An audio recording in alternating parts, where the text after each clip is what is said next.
Welcome back and thank you very much. This is TV3Newday. It's Monday. If you're stepping out, make sure that you have some protected clothing. It could rain or it may rain.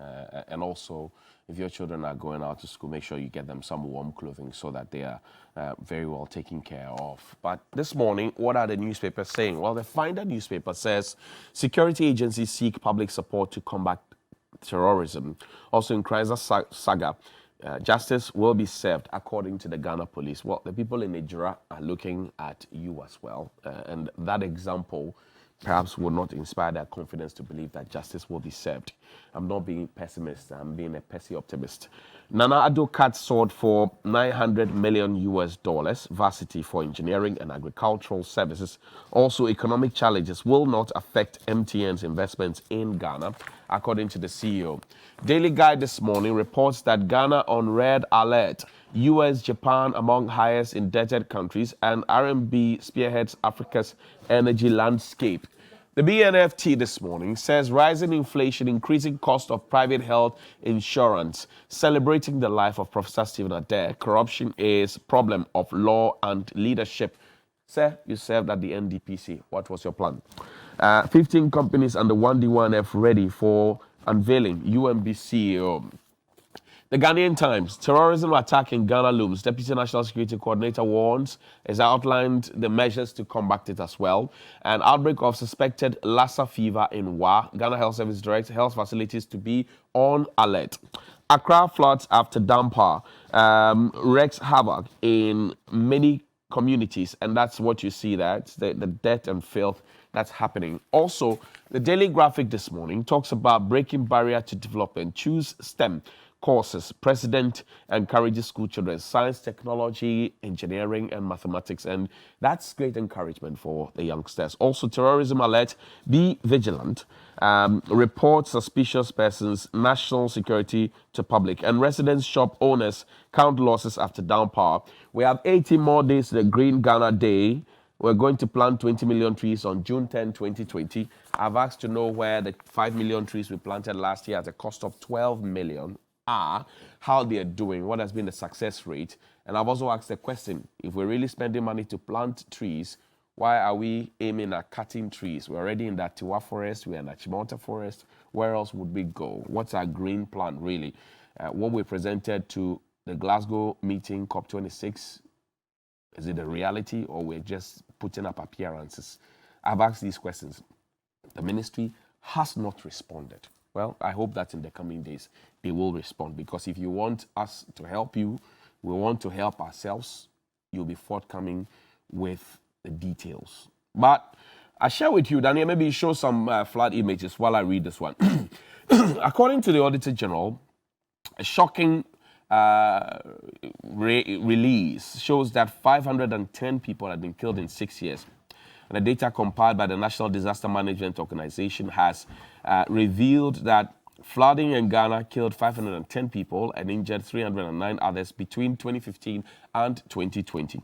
1,446 flood events during the 6-year period. Ghana recorded those events. Also, a total of 54,744 houses inundated, 136,563 acres of farmland have been destroyed. During the same period, 54,744 houses were inundated and 136,563 acres of farmlands were destroyed within that period. Deficit in drainage facilities are needed to mitigate the floods. A report by the Auditor General discovered that each year since the year 2015, this has been the situation. There are also defects in 15 projects. Consequently, the Auditor General found 15 projects representing 55% of the 27 sampled projects inspected that had not been corrected. Inadequate monitoring and inspection of works. According to the report, the Hydrological Services Department did not carry out any adequate monitoring and inspection of the place. There's a long-term holistic and planning draining problem that we have. There's also a drainage master plan which is required, which we don't have. We don't have a blueprint as we speak, literally. The report also noted that drainage master plan will provide a framework to manage stormwater through proposed improvements to existing drainage works. It also provides a means of synchronizing flood control drains with other civil works developed by other agencies for the efficient and effective use. This was captured by the Finder newspaper succinctly in their edition sometime last year or the year before. But I've been joined in studio by Honorable Davis Ansa Opoku, is the MP for Mpraiso constituency on the ticket of the MPP here this morning. Also, Alhaji Al-Hassan Suhini is the MP for Tamale North constituency. Gentlemen, good morning. Welcome. How are you doing? Doing well. Good to see you. How was the weekend? Thank you. Just from the constituency, as usual. How did it go? Some social activities that I think went well. Right. Suhini? Yes, I returned last night. Okay. The usual social functions, but let me take this advantage to on behalf of our minority leader, thank all members of parliament and then the staff of parliament who made it to the final funeral rites of his senior brother who passed last week. The final funeral rites was this Sunday, and members of parliament and the party in general showed a lot of sympathy and support yesterday in Tamale. So the whole of the NDC was in Tamale yesterday to mourn with our minority leader. And to the family, we wish them the very best, and may the good Lord console them. And our big brother, Abukari, may Allah accept his arrival and grant him Jannatul Firdaus. John, if you permit me, I would also want to just highlight a program that is coming up on Saturday in Tamale at the UDS auditorium. It is to celebrate a man that we all loved, but God loved more. His Excellency Professor John Evans Atta Mills.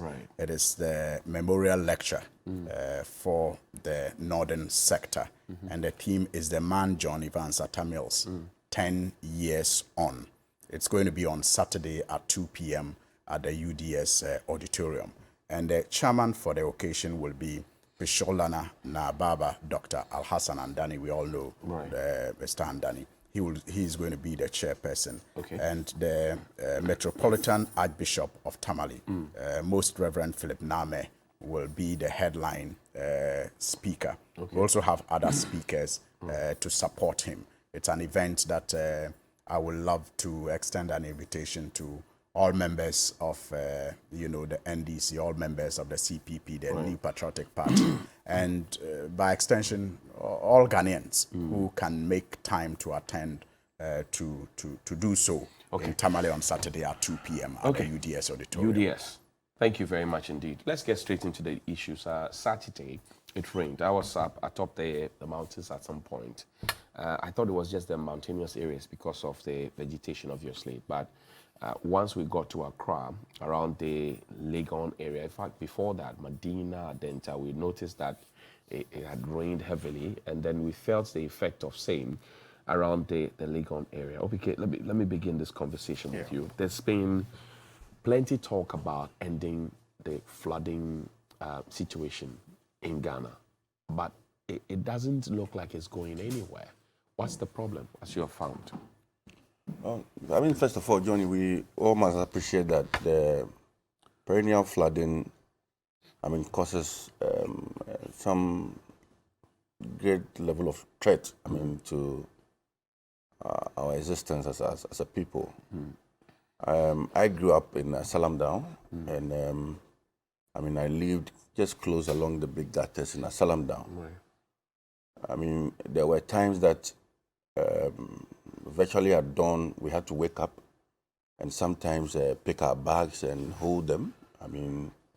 You'd see mothers suffering simply because rains would be coming to our rooms. Virtually every year, people come up with ideas, raising blocks, trying to prevent the waters from entering their houses. But, water is such a powerful thing that, no matter what you do, it still finds itself. I also worship just along the gutters, Apostolic Church. Saturday, I was in my constituency, and at about 11 p.m., I saw videos and pictures on on our church WhatsApp platform that indicated that the ground floor where we have the children's service had flooded. Right. Then I knew there was a problem because we have very giant walls in our church. So for the water to have gotten into that, It meant that there was a then problem. it meant that there was a problem. Then pictures started showing up on social media. It tells you that the efforts that governments, I mean, successive governments have put into addressing this challenge is really yielding no results or find some solutions to the flooding issues. And it's important that we critically look at it. The former Works and Housing Minister, Honorable Atachia, had Yeah. mentioned that in 2018, and I just read it a while ago, that the process of, or if you like, the recurring drainage and desilting of the Korle Lagoon or Door must be a thing of the past because we must find a permanent solution. In fact, in that year, he told us that he had spent 17 million and that the president was so impressed, he had added 200 million to help in that enterprise to get a permanent fix for the problems. 2019, 2020, 2021, 2022, 4 years on, problem is worse. But Johnny, you see, during this thing started so many years ago. Right, I agree. 1935. I agree. Successive governments have made several efforts. I mean, my good friend Ibrahim at a point had to even offer free service to dredge the Odo River and all of that. It tells you that everybody has an issue. I mean, with this thing. Yes, I am aware that government has committed some 450 million into finding permanent solution to this challenge, but it reoccurs. What we need to appreciate is that flooding is not only something that happens in Ghana, even in the Americas that you mentioned. Right. Flooding happens there. But we also must begin to look within ourselves. What are the causes? And it is for that reason why I said that I lived along the gutters. For instance, once it rains, that is when you see people throw rubbish into the big gutters. We have CCTV cameras now. Capture them. Deal with them. Well, I'm not too sure along those gutters we have CCTV cameras. And you know, the society we live in, people are afraid to report each other. I'm telling you, it's a major problem because you see, this morning, if you have to go to the Odo, if you have to pass through Circle, you see that major problem is the seals that we find there.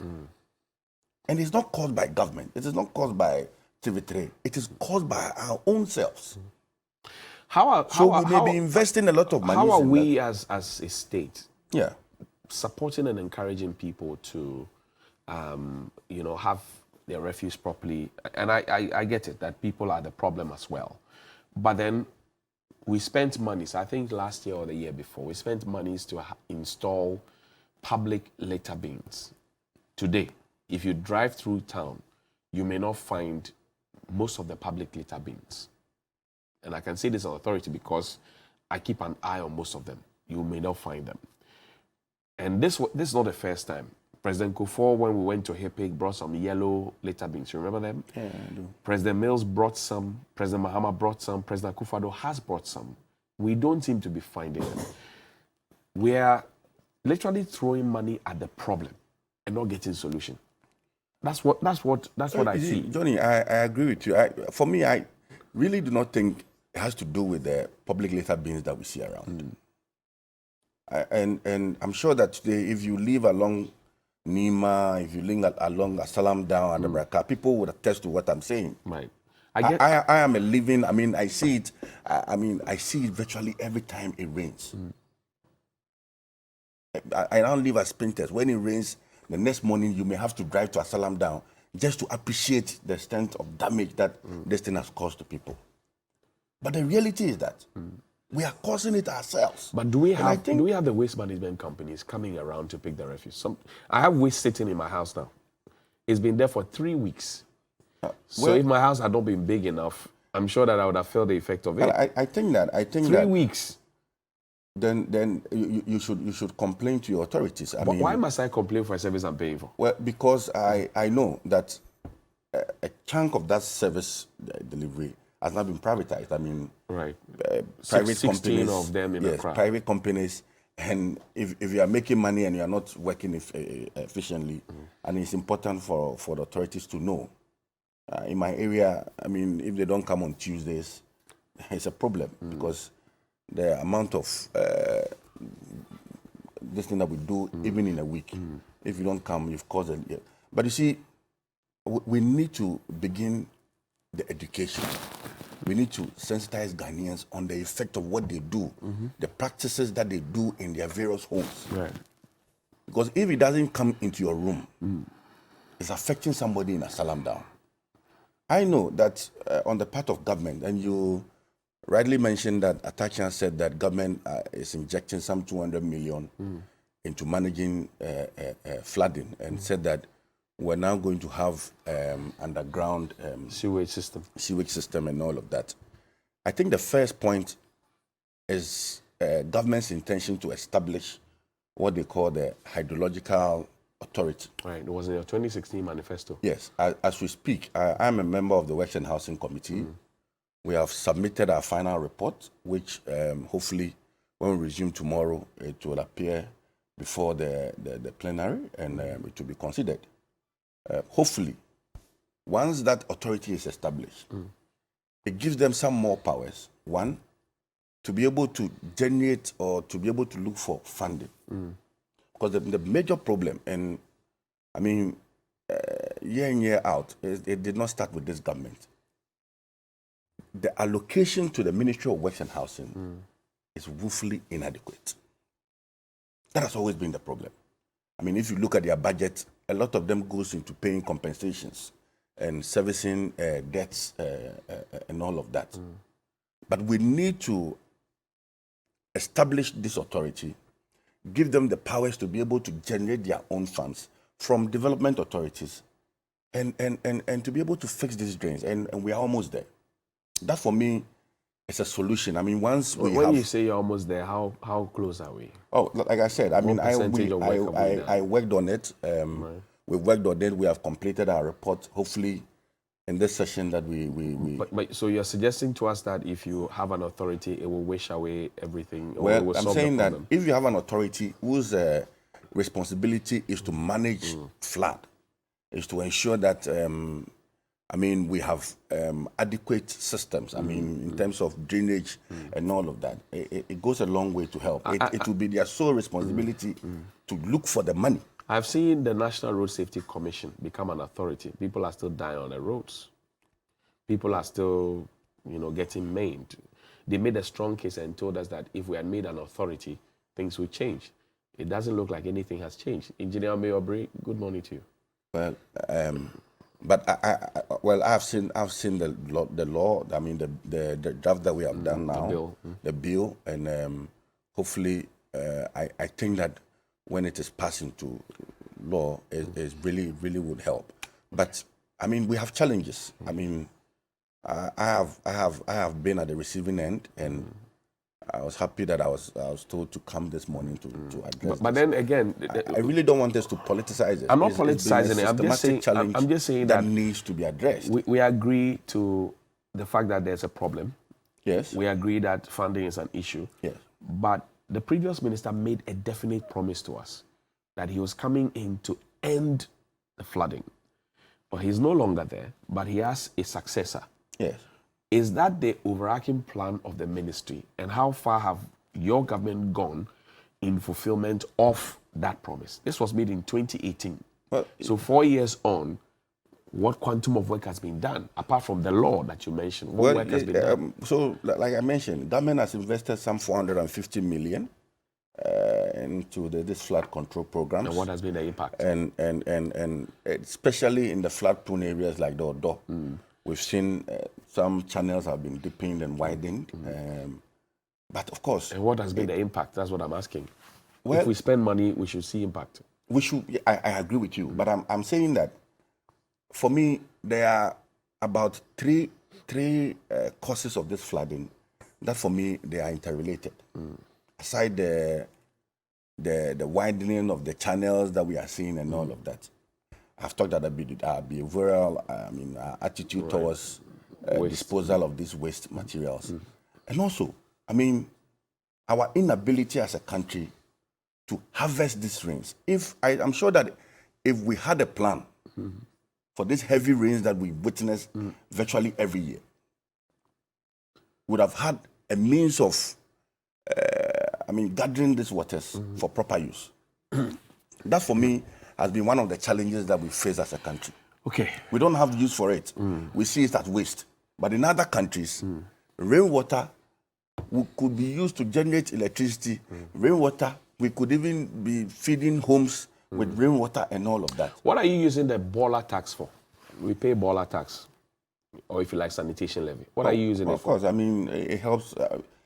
Because if I pay sanitation levy, and every year my house is flooded, my things are washed away, I won't be happy with the government.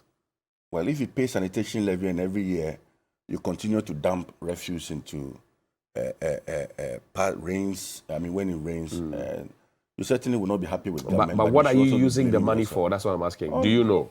I know. What do we use it for? But you know. No, I don't know. You don't know? No, tell me. What do we use it for? Look at these huge infrastructures that are being built by government. Between Zoom Lion and government in all the 16 regions. We visited the plants. We have visited these huge plants, and it is this particular money that goes to support that infrastructure. Okay, but it's not to solve the flooding problem. Go to the Kole Lagoon, just close to the Kole Lagoon. We have established a decomposed That's a plant. Zoom Lion project. Well, government is paying for it. You're paying for all of it. Well, we pay for it. The whole thing. It's not a Zoom Lion project. Every refuse that goes to that plant, we pay for it. The assemblies pay for it. You pay for the plant, the refuse that goes there. Yes. But you don't own the plant. You don't own the plant. But I'm saying that we pay for it. And we pay through these monies, these levies. Allocations that are made to the assemblies, that is where, But if you collect refuse from my home, I pay for it. I pay for the service. Whether it's Jekora, it's Zoom Lion, it's J. Stanley, I pay for it. So if I pay for the refuse, they would have to use that money to solve that problem. But I'm asking that you are deducting boiler tax. What do you use the money for particularly? Well, in one of our rounds in Kumasi, I think we posed that question. And the answer we got was that if government does not support in the payment, then it means that we'll be burdening the ordinary Ghanaian. It means that we'll be paying more. So a lot of this money goes into... And of course, there are a lot of sanitation... But that is the people's money anyway. There are a lot of sanitation... Your explanation that if government doesn't support... And so, sorry about this. So your explanation that if government doesn't support, then the people will be paying more. I already pay my service provider, my waste management company, rubbish collecting company. They don't manage waste really. The rubbish collecting company to come and pick my refuse from home. I also pay boiler tax. So whatever money government is collecting, it is still my money. So government literally is not supporting me. I'm bearing the full cost. In most of the assemblies, unlike what we have in Accra, in most of the assemblies, it is assemblies that really manage this waste. For instance, in my area, we really don't have a private company that collects this waste from our homes. So it is managed by the assembly. And we have had an issue. We currently engaging the Ministry of Sanitation on it to address the challenge. Recently, a field that has been used as a dumping site for a very long time is now causing environmental problems. And we have approached the ministry, and they have sent people to Mpriso, to be precise, to look at the level of field that we have there and how we are able to address it. So it tells you that government is doing more. In that, I really would not be able to give you specifics because I don't work in the ministry. But I'm telling you that our monies are being used, into the people. The people don't see it. Forgive me, but that's what the people say. So, Edie, boiler tax you paid. Do you see it being used for your good? Well, a lot of questions than answers, and one of such is the one you just asked. I think many people, all we are aware of is that we pay the taxes, but we hardly see its effect on the, sanitation that it is supposed to be used to improve. But do the people ask the questions? Well, you're asking the questions on our behalf, and perhaps that's why you have even given us this platform to also amplify the questions. I think that we need to separate the issues in this discussion. When it comes to flooding, you have the human factor that you can blame it on. And you also have the lack of government or inadequate or sometimes just negligence of government. And you cannot ignore that. Because for me, even the human factor, to a very large extent, can be dealt with if you have a government that is working. So it is not enough for us to just preach that people must be of good behavior. Because the human being, by nature, is more likely to cut corners and not to do right when there's the opportunity for him to do so. That is why in established democracies, in developed countries, you have laws that work and institutions that make those laws work and instill the kind of behavior that they want from citizens.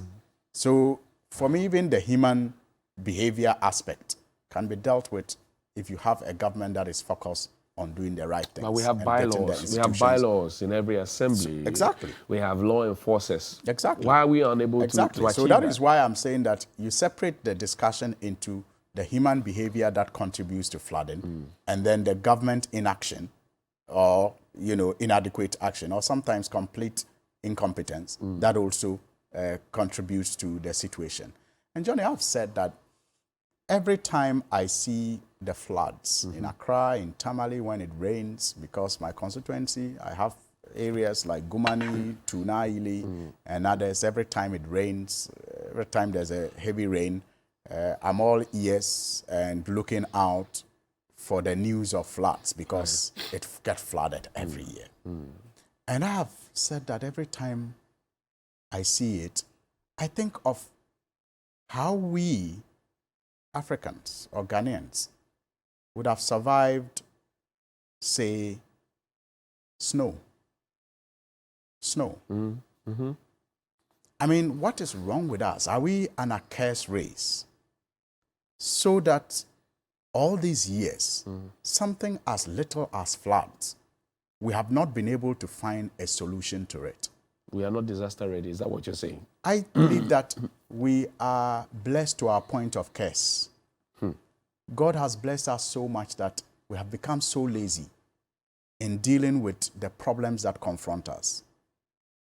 I mean, snow, I believe, is worse than floods. Yes. Because, I mean, the flood comes and the rains come and it cause flooding, and it may take a week, 2 weeks, or even sometimes a month before another flood will come. But when it is snowing, it is snowing. Yeah, you're stuck in your house. But people in the world have devised a way to not have their lives dramatically interrupted to a point that they even lose lives when it snows.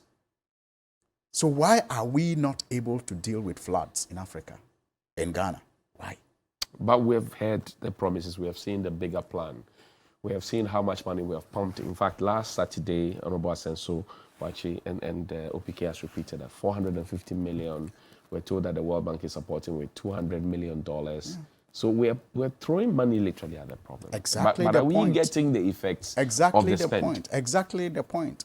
I think one of the, things we do very well in this part of our world is that we think throwing good money at every problem is the way to address those problems. And so when these things happen, you find people in authority touting how much money they have thrown at the problem. Right. And I think it is shameful. It is disgraceful, because if you throw that good money at it, and yet the people are still, you know, worse off, what are you telling them? Is it that you do not know how to use the money, or you actually just quote the figures but don't use it for its intended purpose? 450 million Ghana cedis in the last 5 years, we are told, to deal with flooding, yet we are worse than we were. Would you say we are a failed state with regards to this situation? In so many areas we are. In so many areas we are. And that is why there must be a wake-up call. By This who? reference... By who and to who? Yeah, I mean, by people with the opportunity to do things on our behalf that will make life better for us. There must be a wake-up call. That's why this reference to, you know, the past. I saw Gabi Ochiridako, you know, tweet about floods in the 60s, as if to say that, hey, guys, take it easy. It's been with us like that. It's been like that forever. So live with it. I mean, why do we vote governments into power? Why do we change them? Either through the barrel of the gun or through the ballot box. Why do we change them? For improvement, not so. And so it is insulting for you to mount platforms, go around the country, eat kenke with us and drink pure water, and even calipo sometimes, and tell us how you have the solution to our problems. And then when you get the power and the problems face us, come to us, I mean hits us, you tell us that, guys, this is not new. So what? So what? I was at the Nkrumah Yet Circle. you are living, Sorry. you know, you are living large on our taxes and our contributions. I think this is It is fair. I mean, How is it unfair? how is he living large on our taxes? Come Is he on. a government official? Come on. Come on. OPK, don't do this. You're a member of parliament. Don't do this. Don't do this. Don't do that. Don't do I mean, this. You don't He's- speak that way. they are living. I think it's not- we are here. We are here OPK, to find solutions. OPK. I mean, we are all a part of government. We are a member of parliament. You've sat OPK. on this program. OPK, when you're speaking, you know I can interrupt a lot. I didn't interrupt. No, but so don't start I it. mean, it does not also mean that. But when I you think, say Don't I start think it. it should be Don't fair start to it. You Suhuyini. said things I didn't so agree note your with. I reservations took note of and then it. you can, So you don't can have start. a right to reply. Just Note chill. your I reservations. mean, you can have a right. you may be seeking to But he impress. raises- he you may ra- be seeking to I don't- impress I Gabi. don't- no, You may be seeking to impress Gabi. But the Suhuyini- point Suhuyini- I'm making Suhuyini, is he not ra- just related to Gabi. But he- You but must he- get it right. but The he point ra- I'm he making raised- is not just related to Okay, him. I'm so- talking about but- people in government. government. Okay. So who have the opportunity. But Gabi Ochiridako is not in government. Yes, but I made reference to his post. But the But he's in reference, government. no, but the reference to people in government who are living large on Are you our living taxes. large? Well, he was part of those who campaigned for the government. I'm saying, are you because he living told large? us I was You're a his member uncle. of parliament. Are you living large? Please, let's make progress here. I mean, are you living large? It's a question. I mean, just answer. I'm surprised you're allowing this, Johnny. No, I sorry. mean, are you And he's living interrupting large? the program. Member of parliament. But OPK, he was quiet for you. I saw him shaking his head in disagreement with some things you said, but he kept quiet for you. So I so think maybe that- you I so think maybe that you we need- so we maybe need to be so, fair. I so maybe mean- you keep quiet for him, and I'll give you a right of reply. Then you can note your reservations. You have a tablet, so you can note your reservations and then fire away. So OPK raises a question yes. that Gabi is not in government. Well, He may have campaigned for he campaigned for the president of the day. He campaigned for the party, but he is not a government Well, official. he claims- He has said that over and over again. He claims I'm a member of parliament, and for that reason I am in government. He's There are a member of there are three parliament. arms of government. And for that reason, he's in government. Of course. But if he will be honest to our viewers, he will confess on this platform that Gabi, who is not in government, is more influential in this government than he and I. Really? Well, He can confess. Unless he wants to lie to the people. it's influential. I mean, No, unless you want to lie. So you are giving him your time. You are ceding No, lie, part you of should your lie. time. You should tell the people that he's not more influential than him. Is it because he's related to the president? Is it? He should tell the No, I'm asking you a people that question. the Is it Gabi because that he's he related says to is the not in president? government But is should not more But influential should the than him. relation of the president? So I'm wondering why it's You are a something member. that- You are a member You of see, parliament. I'm You both are wondering why members. it I am thinks that- surprised. it thinks that Gabi will be more influential than I am. I am surprised he thinks that. Hold on. I am so surprised it means that you as an MP is more influential than Mr. Gabriel Tredako. Is that what you're saying? In terms of governance, I am a member of parliament for Christ's sake. So you're more influential. So you're more influential than I Gabriel. make laws. So you're more influential than Gabriel. Gabriel is not a part of government. But you are more influential than him. Is that what you're saying? So you're more influential than him. I'm saying that I am a member of parliament who has a responsibility from my constituents to go and sit in parliament and make laws. John, his intention is to deteriorate this discussion and to take away the. So, the man has literally told you that as a member of parliament,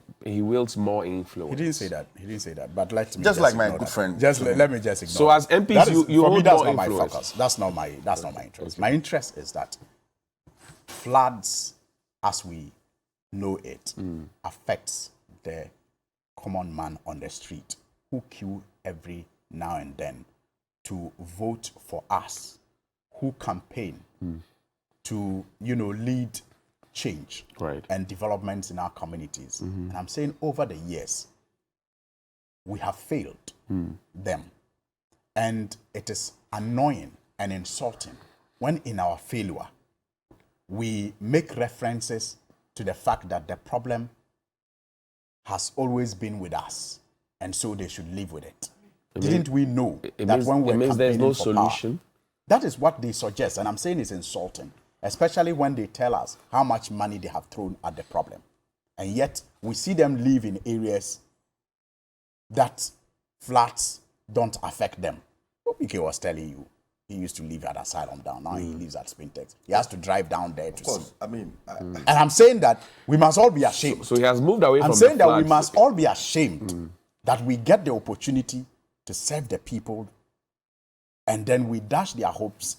And as politicians, I have said it, we're just having a discussion off air before we came on, that we are all at risk. Let's keep joking and playing the way we do without addressing the issues the way they should be addressed. And we further heighten the risk that we face. Because when the people who are not in power begin to appreciate the power they have, God forbid. God forbid. I am saying that now, over the years, clearly, we have not demonstrated our commitment to resolving this perennial flooding situation, and it is a shame. And let the government of the day rise up to the occasion. Let us construct the drains that are required to be constructed. Those that should be dredged and desilted, let's do it regularly. Let us also ensure that our assemblies enforce or enact and enforce bylaws that will cater for the human behavior we say contribute to the flooding. But we must do things right. For example, when you want the people to behave in a certain way, you must make it easy for them to do so. So if you want them to dispose their garbage appropriately, make it easy for them to do so appropriately. Then enforce the law and ensure that they do so. Okay. Make sure that the drains that have to be constructed, they are properly priced.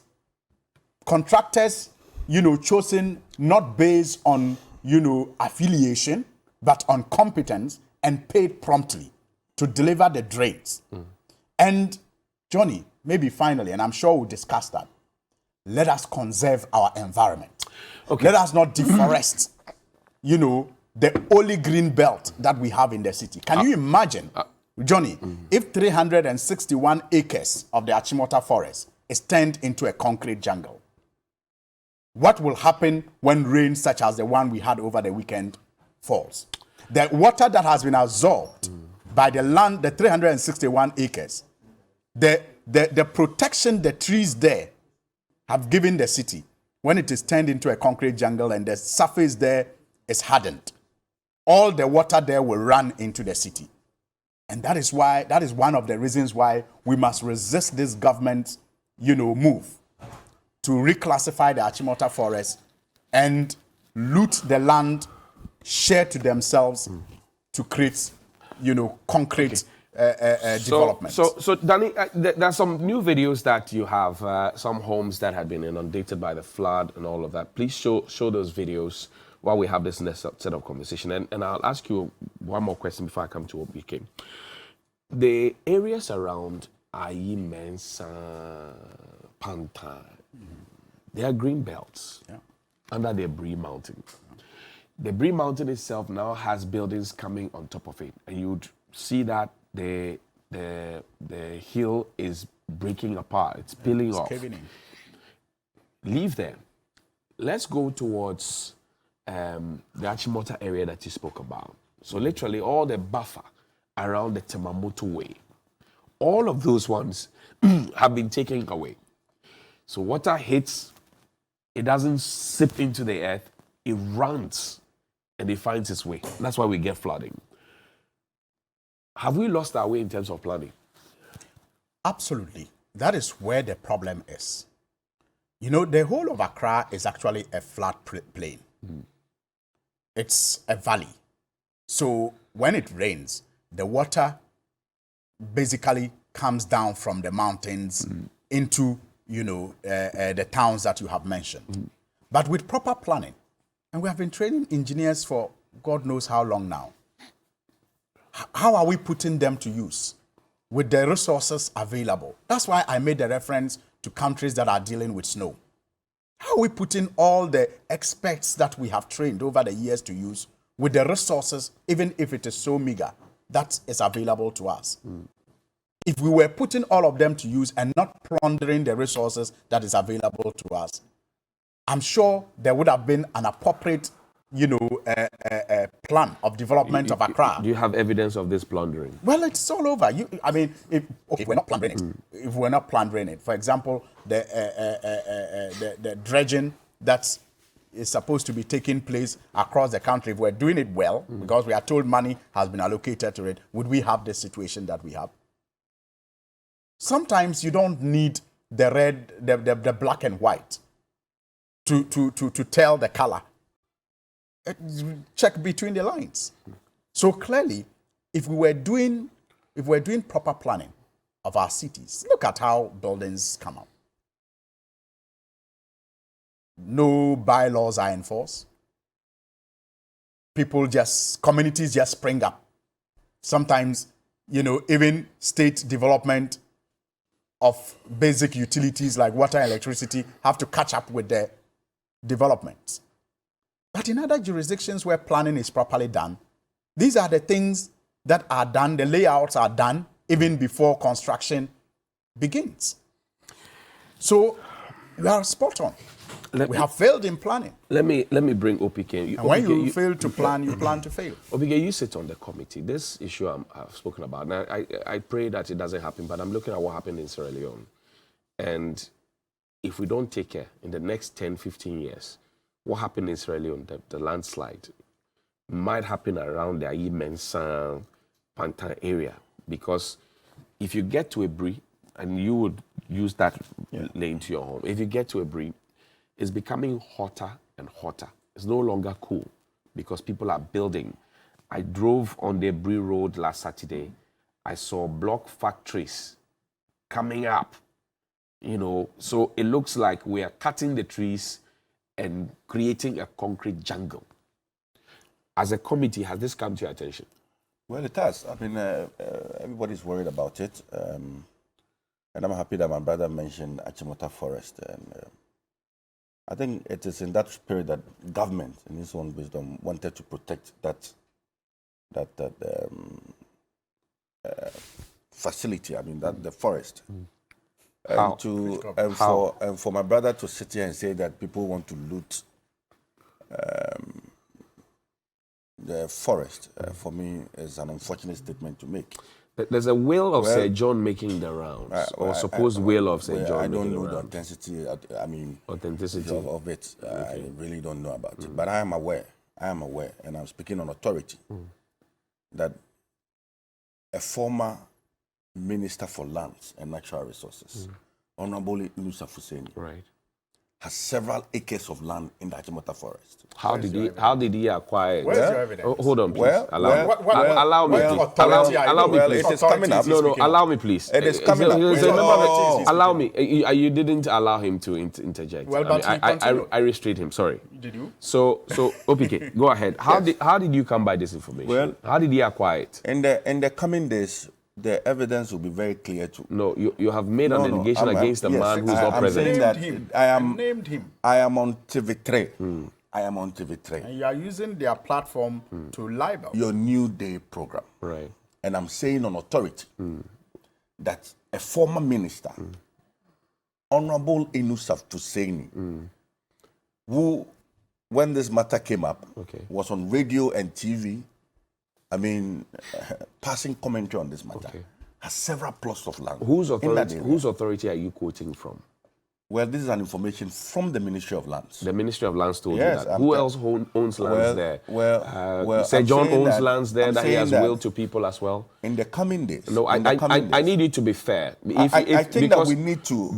Well, he mentioned that government appointees want to loot land. Hold on. When you came, that I thought that it was important to set the record. When you came in the morning, you told me that you want us to have a nationalistic looting it conversation. or not? Allow me. You wanted us to have a nationalistic conversation. Who has done that?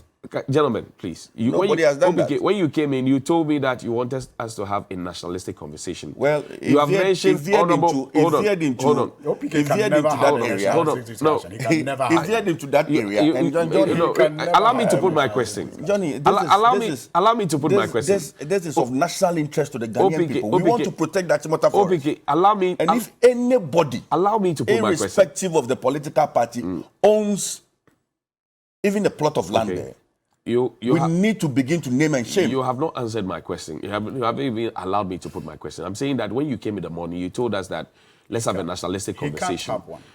Now you have mentioned Honorable Inusaf Who can have Hussaini. one? Honorable Inusaf Hussaini. Yes. As a member of a former MP Yes. and a former lands minister Yes. who owns lands there. Yes. I'm saying, is he the only one who owns lands there? Is there nobody in your party that owns lands there? Well, What I'm is saying his that- evidence, I'm Johnny? saying What that, is his Johnny- evidence that he owns land there? Allow me, You just Johnny. sit on Allow platform me, and please. say it. Johnny, And I'm you saying think- that in the coming days, we are going to expose everybody, anybody in this country who owns or has attempted, But why did whether you, you why, did pseudo or not. why did you single out Well, Honorable because, Inusaf Hussaini? because I just wanted to give Ghanaians a gist of what is coming. Okay. And wanted to tell my brother that our government's aim is to protect the Achimota forest and not to loot it. Stop insulting us. Please, stop If we want to insulting us. talk about those who have looted, so if we want to talk about those who have taken portions of that land, it is NDC ministers. So let me And ask I've you. mentioned Let me them. ask you. The whole family is on record to say that they're asking for less than 100 acres. You are offering them more than 300 acres. Well- Why is that? What's the wisdom? For me, I think that In protecting the place, you are giving more. I think that I'm going to urge my good friend, the Minister for Lands and Natural Resources, to, as a matter of public interest, establish a committee or even a commission into Achimota Forest. How we are able to protect Achimota Forest. A commission, by the way. Well, a committee. That's the president's job. A committee. A minister can establish a committee. Right, but you said committee or Well, commission, right? If I say it's a ministry and they work to the president. So if we feel that a commission is of a higher authority and we need a commission to, they will just recommend to the president to do same. But my point is that we need to have a public interest committee to ensure that we investigate matters of Achimota Forest. Those who have acquired portions of Achimota Forest. You are not answering my question. It looks like you brought your own script. I said the Owu family is asking for about 100 acres. Your government, through Mr. Abu Jinapor, who is a lawyer as well, who knows the law, who says that we're going to plant more trees in the coming days, is offering them more than 300 acres. I have even heard. Now, OPK comes to me, he wants a cup of coffee, Johnny, and I give him 6 cups of coffee. That's what you're doing. And you say you are committed to protecting. I don't know about the ministry offering them 300 acres. You have not seen. You have not seen it. It has not come before your committee. It has not come before my committee. My committee does not deal in lands. Oh my goodness. My committee does not deal in lands. But I am telling you that I am urging the ministry. You have said that you need to answer. Yes. You need to answer my question. Well, you're not answering the question. I've told you. I have not seen any letter from the Owu family demanding. We've even heard of the fact that even during the colonial days, they were paid some £3,000 or £4,000. That's what Honorable Inusa said. I mean, all of this. That's what I'm saying. That the pieces of stories surrounding Achimota Forest for me is not good for even the future. Have you seen the will, the portion of the will of Sir John making the rounds? Well, how authentic is that document? How authentic was your claim about Inusa Fuseni? Well, I mean, I was speaking on with documents. It's not authentic. So who gave you that information? I am a member of parliament, for Christ's sake. Yes, it's okay. It's okay. I'm a member of parliament, for Christ's sake. A member of parliament doesn't mean that whatever you say is law. Well, a document I'm saying that in the coming days, you all see. As member of parliament, it's authentic. Well, in the coming days, a document that is flying on social media. A document that Suini posted on his with stamps and others is not authentic. Which stands from where? But his word of mouth as member of parliament is authentic. Stands from where? I mean, stands from where? Logic. OPK, does it make sense to you that we are spending money to plant trees? We spent 12 million last year. We should. And then we are going to spend, hold on, let me finish my question. And then we're going to spend some more money to plant 20 million trees. We have not shown where the trees we planted last year are. We have not shown their success rate. We have not shown how they have impacted the society. We have not shown how it fits into the climate action UN SDG Goal 13, of which our president is co-chair. We are going to plant some more trees, and yet Achimota Forest. You have failed to find out. Achimota Forest, I don't need to find out. You know why? You have failed to find out. Obige, you know why? Why? I have always held the view that just as the ministry has sponsored this and told us 18 days more, yes, and the ministry will organize press conferences and tell us what is going to happen. And like you're announcing that in the coming days we'll expose people, blah, blah, blah. When you are finished doing it, I don't need to come chasing you like you do year of return.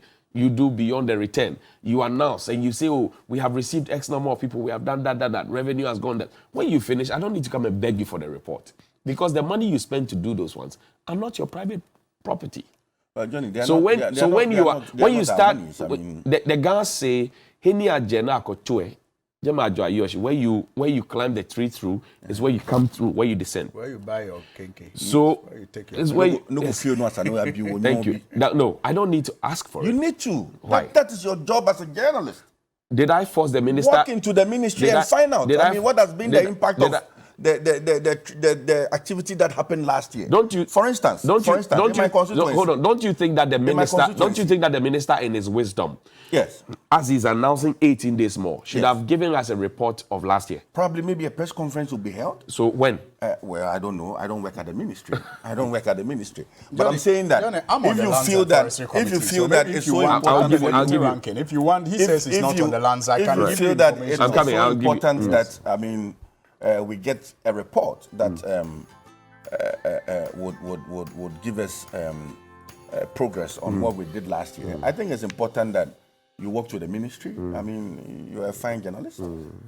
Get there and seek the proper information. I'm sure that they'll provide it. I, in my constituency, last 3 months, monitored the trees that we grew last year, and they are doing very well. And I'm sure. Do you know one thing about me and government officials? No, tell me, Johnny.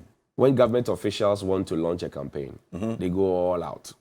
When it's time to account, they say, "Come and ask us." I don't do that. Anyway. And it goes against the ministry, really. Johnny, because it's your job. But finally, sorry. Yes, just finally. What is government's blueprint of protecting the Achimota Forest? What's your blueprint? Because the people don't believe that you're actually protecting it. They believe that the lands have been shared already, and that people own land there already, and that you are trying to legitimate the land sharing through EI 144. I have mentioned someone who owns lands in that forest, right? And the intention of government is to protect it from people acquiring properties. I mean, those acres of lands in Achimota Forest. And for me, the intention of government is very clear. I mean, right from the onset, when the light came out, that we saw NDC element posting on social media and trying to divert the attention of Ghanaians to suggest that people are ready to loot properties and all of that. Right. That is not the intention of government. I hear you. Government wants to protect Achimota Forest because we appreciate the importance of the forest to our survival. I'll come to you, Soyini. Sorry, give me a minute. I'd have to give Soyini 2 minutes as well. But I'm reading from the Land Act 2020, Act 1036. It talks about vested lands and all of that. Now, it talks 270. Talks about section 270, talks about divesting of vested lands. Listen carefully. 1. The president shall, on the recommendation of the Lands Commission, authorize the divesting of any land which prior to the coming into force of the Constitution was vested in the president by any law. 2. Within 6 months of the coming into force of this act, the Lands Commission shall begin the process of evaluating all existing vested lands with the view to recommending to the president the divesting of those lands. Achimota on my mind. 3. The divesting of land shall be by executive instrument published in the Gazette. EI 144 on my mind. Sweeney. Well, as this comes, government says they are protecting Achimota Forest. You know, Johnny, I have said this before. The incompetence and the mismanagement and the corruption of this government is not even as annoying as the dishonesty and the attempt to lie to us every time they are caught. It's as if they think that we are just stupid. And that, for me, is most worrisome. I mean, let me just skip that. Let me deal with the forestry matter. You have made reference to the Constitution, but let me just guide this discussion using Cap 157. Right. That is the Forestry Act. Section 19 actually gives the president the power to, through an EI, reclassify forests and declare it a non-forest reserve. And that's what the president has done. And it is within law. But when they tell us that they seek to protect the Achimota Forest, using the EI to declare half of it as a non-forest reserve, it just tells you that they think you are stupid. Because, one, the family, like you indicated, petitioned government and they were settled with 118 acres, which they agreed. Yet, and that government went ahead to maintain the 118 as a forest reserve, which meant that any development that was to take place, on that 118 acres had to be governed by, eco-compatibility laws. And so you could not just carry out any development you like without approval from the Forestry Commission. That's the thing the government did. You come into power and you are reclassifying about half of the forest because the Achimota Forest, as it is currently constituted, is about 880 acres. And so if you are giving 361 acres away, more than what the family, requested, you cannot be said to be giving periphery of the forest or seeking to protect the forest. And worst of all, you back it with an EI 144 that says that it is no longer a forest reserve. How is that protecting the forest? And when you say, the Achimota Forest is not being sold or government is not seeking to sell it, what will the family, if we are to believe that all the 361 acres will be going to the family, what will they do with the forest? You don't believe that? Keep it as a forest? Will they keep it as a forest? You don't believe that they will? Will they keep it as a forest? You don't believe that all will go to the family? Definitely not, because the family was settled in 2014 with 118. So what is the extra for? The extra, in my view, is what is revealed in Sir John's, will. That is making the rounds. That is what the extra is for. So you say the EI is just supposed to legitimize what has already been done? The EI is to, first of all, legitimize what is done and also, give room to the landowners there to put up all kinds of development like factories, like shopping malls, and all of that. Developments that wouldn't have been allowed in a forest reserve. Anyway, Alassane Suhuyini has been my guest. He's the Honorable Member of Parliament for the Tamale North constituency, OPK. Davis Ansopoku is also the Member of Parliament. When we're talking about the sanitation thing, we have to go. Secretary Aspirant just sent me one about an area, one of my areas in Manayeli. Says the refuse is full to the highest, and even pouring down, and there are party guys collecting money too. But municipal assembly, like that, Sanaro is adamant. And the same in Kamvli, yet we pay the levy. So your question was right. Well, so I have Bola sitting in my house as I speak. Don't call me and ask me where my house is. Good morning to you. Don't call me and ask me where my house is. If you have collected monies to collect waste from people's homes, go and fix it. Don't call me. Nobody should call me and say, Johnny, where's your house? Because if you come and pick mine, just mine, you have not picked from the whole area. Go and do your work. Get up, take your bath. Don't eat breakfast. So I won't tell anybody in my house. Happy birthday to Elizabeth Kisei of God's First Creation from your husband Vincent Quay and all your friends. Also a happy birthday to Mrs. Mary Anyoko Quay of East Legon NTHC Estate from Alfred Quay. And a happy birthday also to the mama of the this is a happy birthday to First Lady Reverend Rita Crunchy Ankra. Mama Rita, you are 60 years today. Happy birthday to you. You've been a great mentor and inspirer of the faith and also an epitome of confidence and boldness to the body of Christ. You've been a blessing. We're wishing you all the best. This from the Royal Ladies Ministry, the executives and all of them. They say also you have raised the first set of ushers who have now grown to be shepherding others. And in fact, you have brought hope to the hopeless, to orphans, to entrepreneurs. You've raised nurses and doctors, lawyers, to mention a few. This from senior lady Nanama